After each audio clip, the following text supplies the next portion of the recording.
آسام کے وزیر اعلیٰ ہیمنتا بسوا سرما اور بی جے پی آسام کی جانب سے مسلمانوں کو نشانہ بناتے متنازع ویڈیو کے خلاف دائر عرضیوں پر سپریم کورٹ میں ابتدائی سماعت ہوئی، تاہم عدالت عظمیٰ کے ریمارکس نے اس معاملے کی آئینی سنگینی کے بجائے اسے محض سیاسی تناظر میں دیکھنے کا تاثر دیا، جس پر قانونی حلقوں اور شہری سماج میں تشویش پائی جا رہی ہے۔ سماعت کے دوران عدالت نے یہ رائے ظاہر کی کہ انتخابات عدالتوں میں نہیں لڑے جانے چاہیے اور اس طرح کے معاملات کو سیاسی میدان میں ہی نپٹایا جانا بہتر ہے۔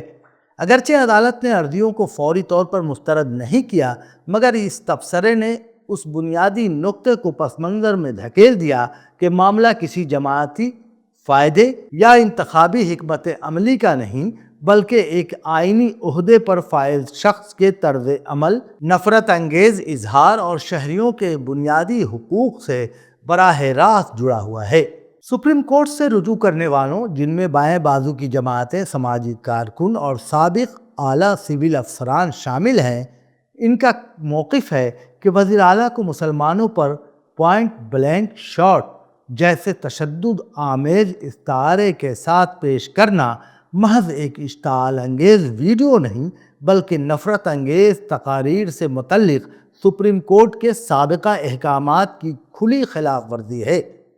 ان کا کہنا ہے کہ ایک آئینی عہدے پر فائز فرد کی جانب سے کسی مخصوص مذہبی کمیونٹی کو نشانہ بنانے والا پیغام نہ صرف قانون شکنی ہے، بلکہ آئینی اخلاقیات کو بھی مجروح کرتا ہے۔ عرضیوں میں عدالت سے مطالبہ کیا گیا کہ وہ اس معاملے میں از خود نوٹس لے اور یہ واضح کرے کہ عوامی عہدیداروں کے لیے نفرت انگیز سیاست کی کوئی گنجائش نہیں۔ اگرچہ شدید تنقید کے بعد بی جے پی آسام نے مذکورہ ویڈیو سوشل میڈیا سے ہٹا دی ہے، مگر اپوزیشن جماعتوں کا کہنا ہے کہ مواد کا ڈیلیٹ ہونا جرم کی نوعیت کو ختم نہیں کرتا۔ اسی تناظر میں متعدد سیاسی رہنماؤں نے یہ سوال بھی اٹھایا ہے کہ اگر ایسے معاملات میں عدلیہ اور الیکشن کمیشن خاموش رہیں گے تو نفرت انگیز سیاست کے لیے کون سی سرحد باقی بچے گی؟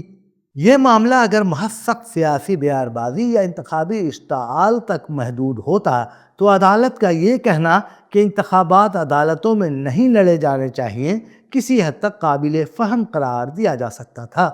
لیکن یہاں مسئلہ کسی انتخابی فائدے یا ہار جیت کا نہیں، بلکہ ایک آئینی عہدے پر فائز شخص کی جانب سے شہریوں کے ایک طبقے کو تشدد کی علامت بنا کر پیش کرنے کا ہے،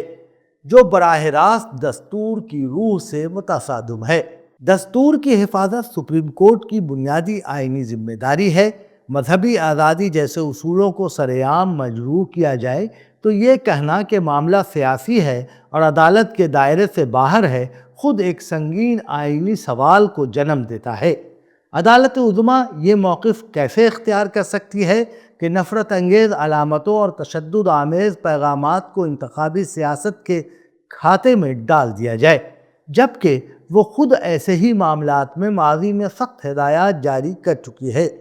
یہ مقدمہ دراصل اس بات کا امتحان ہے کہ ہندوستان میں دستور کی بالادستی کہاں تک قائم ہے، اور کیا آئینی ادارے نفرت اور تشدد کی سیاست کے سامنے واضح سرخ لکیر کھینچنے کے لیے تیار ہیں،